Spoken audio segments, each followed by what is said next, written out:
מזמור לדוד. אדוני מי יגור באוהלך, מי ישכון בהר קודשך. הולך תמים ופועל צדק, ודובר אמת בלבבו. לא רגל על לשונו, לא עשה לרעהו רעה, וחרפה לא נשא על קרבו.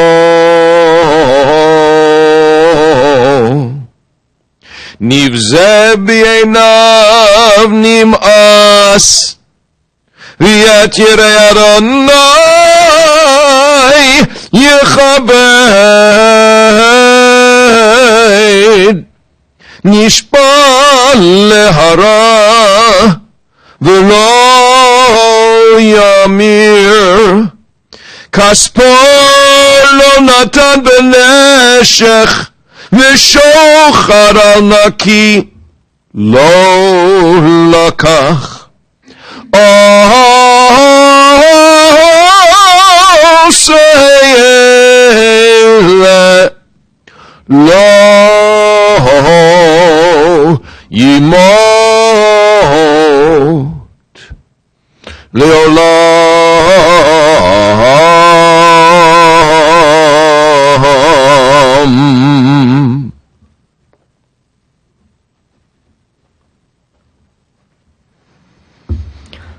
The Psalm of David. Do we deserve to enter God's sanctuary? Can we merit a place in the presence of God? Live with integrity, do what is right, speak the truth without deceit. Have no slander upon your tongue, do no evil to others. Do not mistreat your neighbor. Spurn a contemptible person, but honor those who revere Adonai. Never retract a promise once made, though it may bring you harm. Lend no money at unfair rates, accept no bribe against the innocent. Make these deeds your own, then shall you stand firm forever.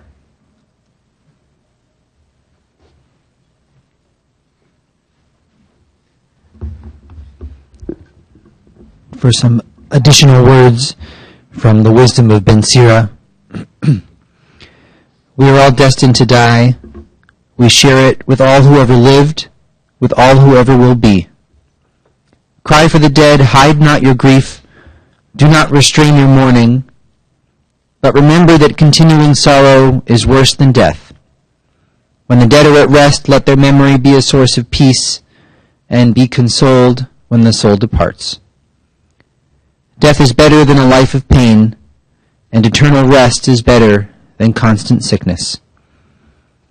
Let us not seek to understand what is too difficult for us, nor search for what is hidden, nor be preoccupied with what is beyond, for we have been shown more than we can comprehend. As a drop of water in the sea, as a grain of sand on the shore, are our few days in eternity. The good things in life last for a short time, but a good reputation endures forever.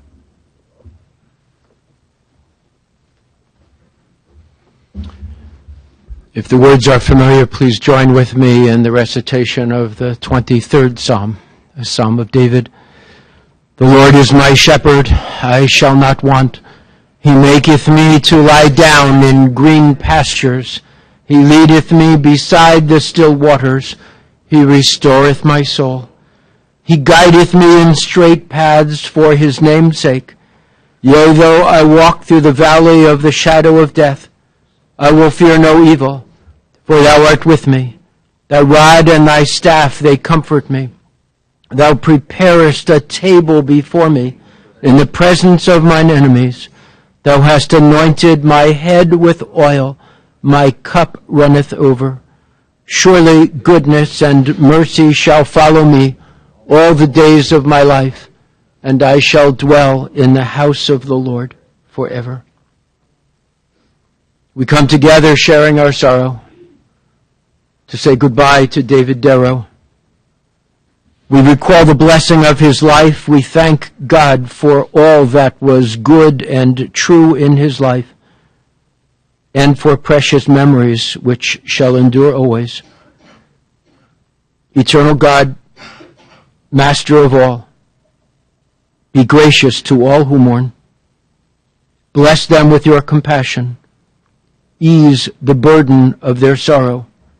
Send them light and peace. As it is written, fear not, I am with you. I will strengthen you. I will help you. I will sustain you. And let us say, Amen.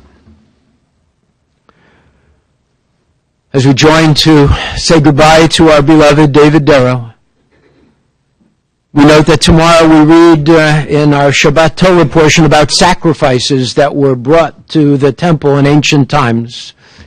Not usually a piece that people stay awake through. But it includes something very significant.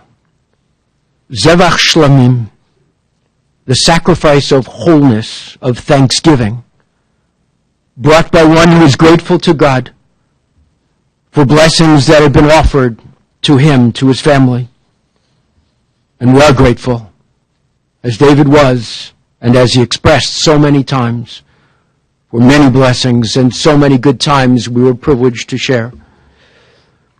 Also, in the week ahead, we'll celebrate the holiday of Purim, on which it's customary to dress up and pretend that we are something or someone we are not.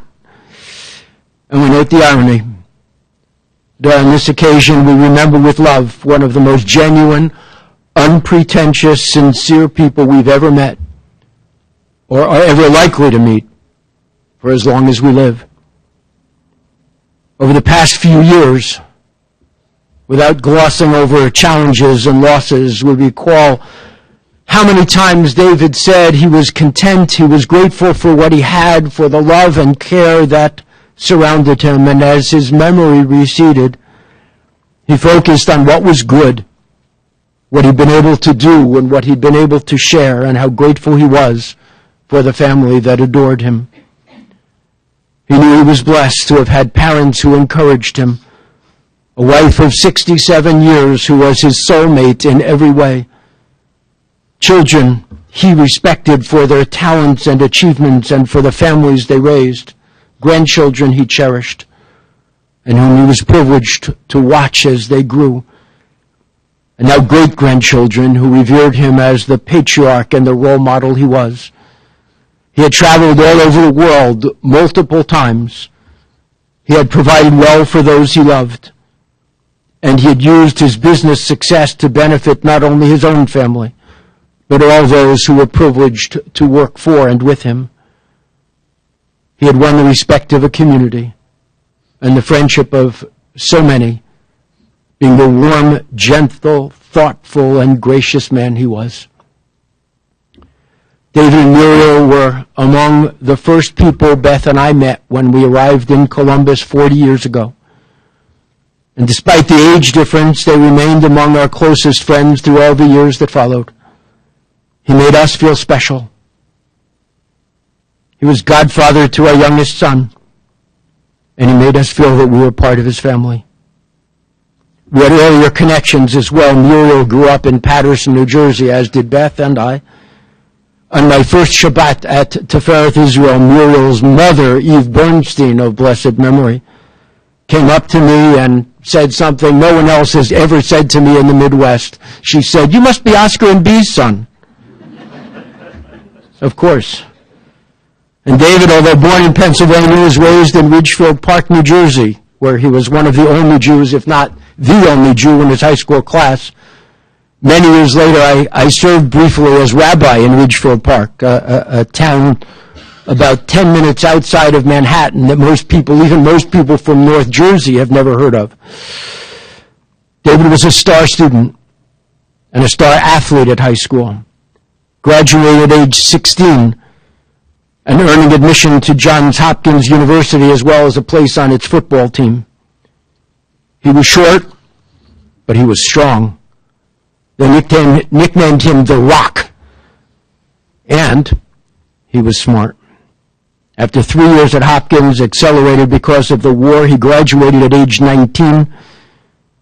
He went into the army and he was sent to Europe as a medic, but found that the Yiddish of his boyhood also enabled him to work as a translator in Germany. He stayed in the army past the end of the war, returning in 1946. David and Muriel had roots that went back a long way through the village in Russia that had been home to both families, although the two families were not exactly the best of friends. They'd known each other as children. Muriel was David's date to a senior prom. And on David's return from Europe, they quickly found each other again.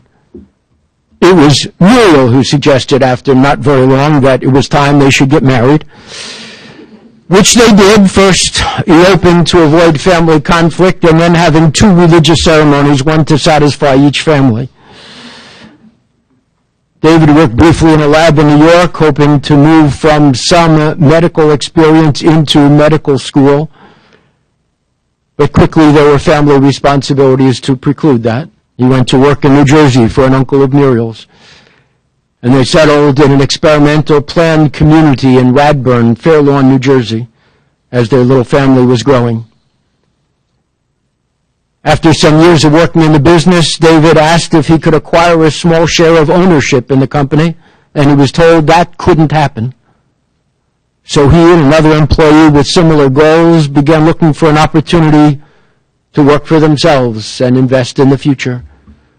They heard about a company in Columbus, Ohio, and with some funds of their own and some funds borrowed from their parents, they took a huge risk and made the move to Columbus, settling in 1963 with 5 kids, immediately connecting to a myriad of activities and community things. And David, despite the huge challenges of moving a business forward, involved himself in community leadership.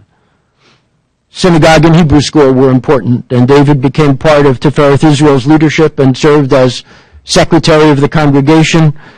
The Jewish Center was another focus of activity, and David became active there, eventually serving as president of the Jewish Center. He also, during those earlier years, and again in later years, became the Baal Tekiah, the shofar blower for the congregation on the high holidays. He had power in his lungs, and he made it look easy. It wasn't. He actually practiced a lot. He took himself and the religious role he played very seriously, and he prepared himself physically and spiritually to stand on the bima and lead the community. He saw it as an honor, and it was an honor to stand with him. And just recently, Sandy pulled out the shofar and placed it in front of him, and he said, "When do I do it?" And she said, "We got a little time left to prepare." He didn't have a script for his kids to follow, although his older 2 became physicians, fulfilling a dream that had once been David's. He wanted them all to work hard and do their best. He wanted them to be people of integrity, to have and to show respect when it mattered, to stand up for things they believed in, to care about others, and to earn their place in whatever profession they might choose. Sandy chose to work in community service, and Andy, after briefly considering a career in music, entered the business world away from Columbus. And Phil, after briefly working elsewhere, came to work with David. And David made it clear that Phil would start way down the totem pole and be treated like everyone else. Promotion would be earned, or not. Meanwhile, David resolved to create with his company the opportunity he felt everyone should have to own a part of the business and to have a share in its success. He created one of Ohio's first employee stock ownership plans, enabling those who worked at Ohio Transmission to have a stake in its success and a share in its equity. His hard work paid off, not only for him, but for those who worked with him through the years, and that made him very proud. As kids grew and started families of their own, the Derrows moved from their Columbus home to Blacklick, designing a home that maximized space for entertaining and sharing. We were privileged to join with them many times on Thanksgiving when adults sat at the big table in the middle and the grandchildren sat at a separate table with David. He made each of the little ones feel big. He talked to them directly. He listened to them.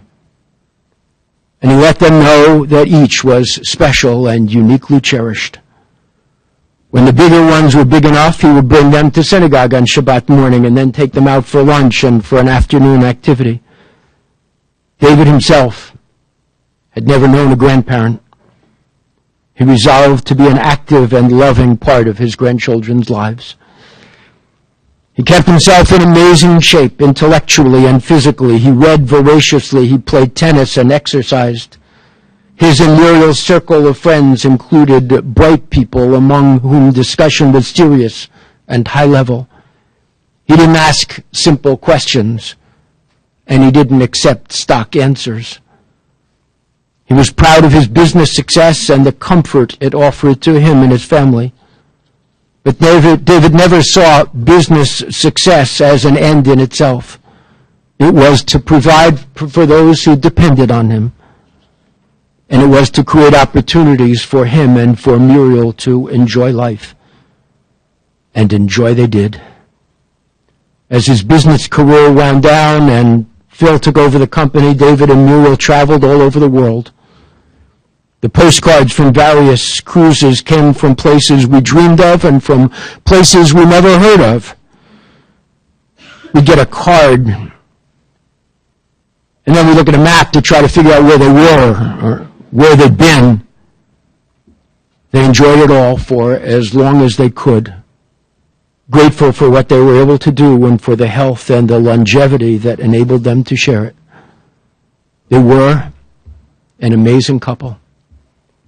To be their friend was a privilege, and they had many friends in the Jewish community and beyond. Although they were 25 years older than we were, Beth and I invited them regularly to join with groups of our friends for all kinds of events, and they were always the oldest and always fit in perfectly. They were bright and engaging and always interested in others at any age. They were smart, but they were always listening and learning. David extended love to his daughters-in-law and to his favorite son-in-law, to his grandchildren and to their partners, and then to the great-grandchildren, now 17 of them. He could still be funny and playful, even as he could be serious in talking to them at their highest level and listening to what concerned them and what was important in their lives. Life, of course, also had its challenges. The only time I ever saw David cry was when he talked about Chuck's illness and the realization that there was nothing he could do or say to make it better. He made sure that help would be there, that all the support needed was in place, but he ached over the realization that he couldn't do more. And then he lost Muriel, and it was hard to imagine anything beyond that. Often, he would talk about Muriel in the present tense, as if she were still there with him. With the love of his kids from near and far, and with the support of wonderful caregivers who adored him, he was able to stay home, grateful for the dignity and attention he still had and for the love that surrounded him. He marked his 95th birthday in October. He knew he had been blessed. He was humbly grateful for all that he had, for all that he had been able to give, and for all the special moments he had shared. We offer our sympathy to Marty and Wendy, to Sandy and Keith, to Andy and Janis, to Phil and Barb, to Susan, and to Sal, Shoshi, Avi, Zoe, Etana, Michelle, Amy, Kathryn, Susan, Evan, Sean, Eli, Anna, and to their families, and to 17 great-grandchildren, to David's brother and sister-in-law, Alfred and Joyce, to so many friends and members of the community and associates of his work who were privileged to be part of David's life. Tehei nishmato tzura b'tzor hachayim. May his soul be bound up in the bond of eternal life. Zichrono levracha. May his memory always be a blessing. At this time, to share some thoughts and memories, we call on Andy Derrow.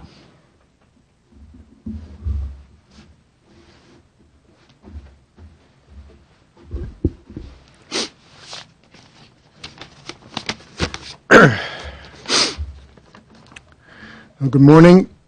I'm Andy, and I'm the fourth of Muriel and David's 5 children. I'm the only other speaker today, so I'm going to be brief.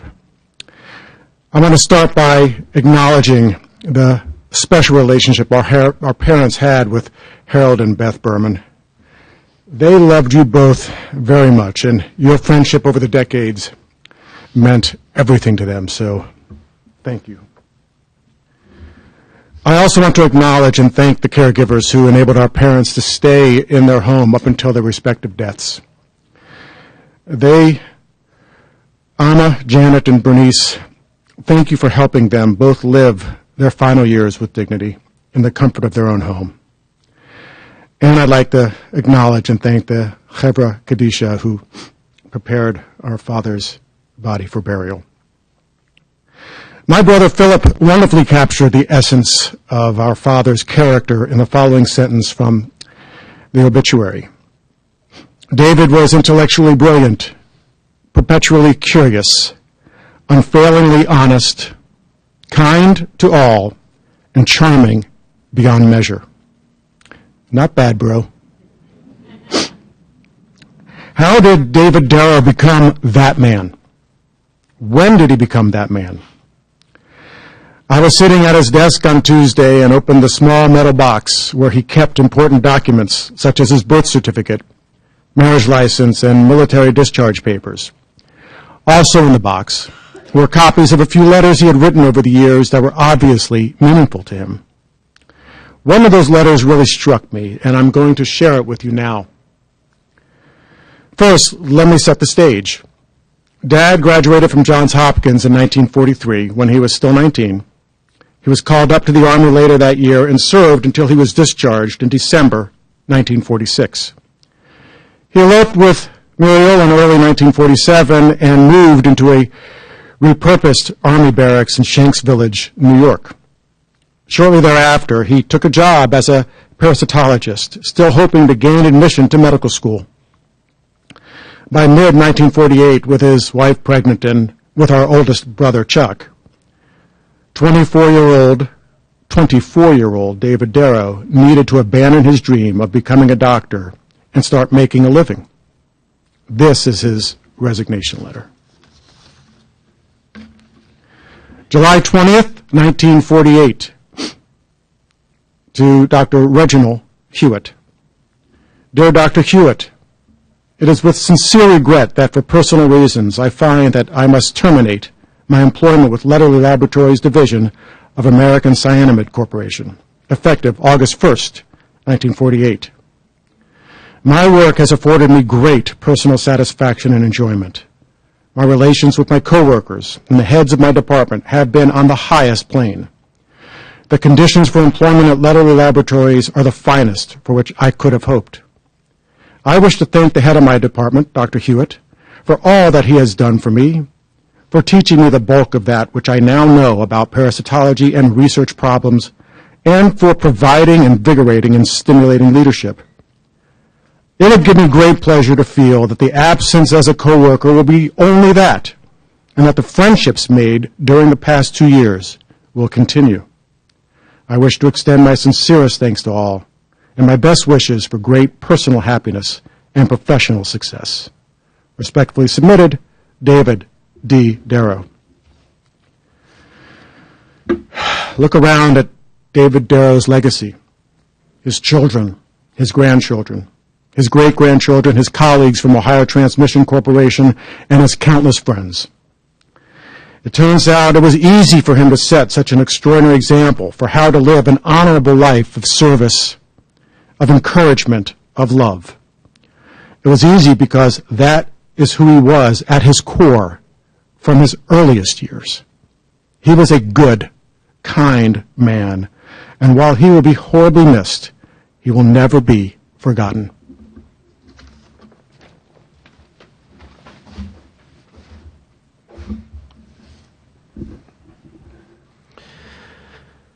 At the close of our service here, we will join at the new Tifereth Israel Cemetery on Performance Way, and then we'll join at the home of Phil and Barb Derrow at 7 Hawksmoor Road in New Albany.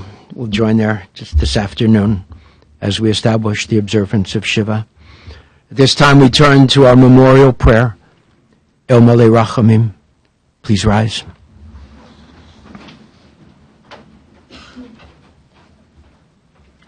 O God, exalted and full of compassion, grant perfect peace in your sheltering presence among the holy and pure to the soul of David Derrow, who has gone to his eternal home. Master of mercy, remember all the worthy and righteous deeds he performed in the land of the living. May his soul be bound up in the bond of eternal life. The Lord is his portion. May he rest in peace. And let us say, Amen.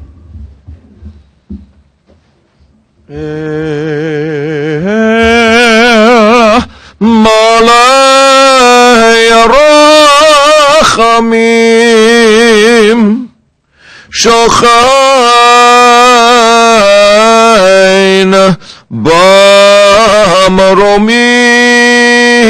Bamromim Hametzei Menucha Nechona Tachat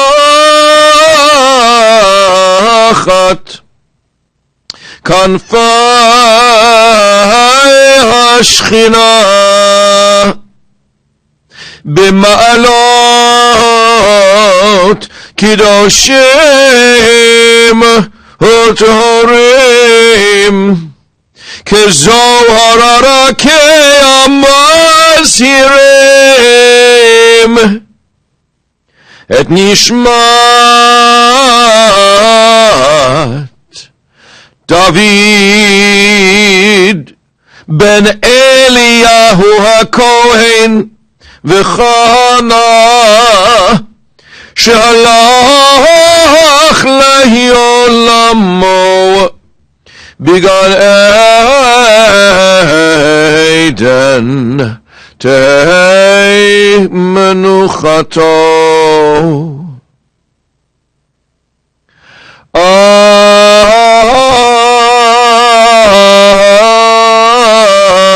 Ana Baal Harachamim Hastirehu B'seiter Kenafecha Le'olamim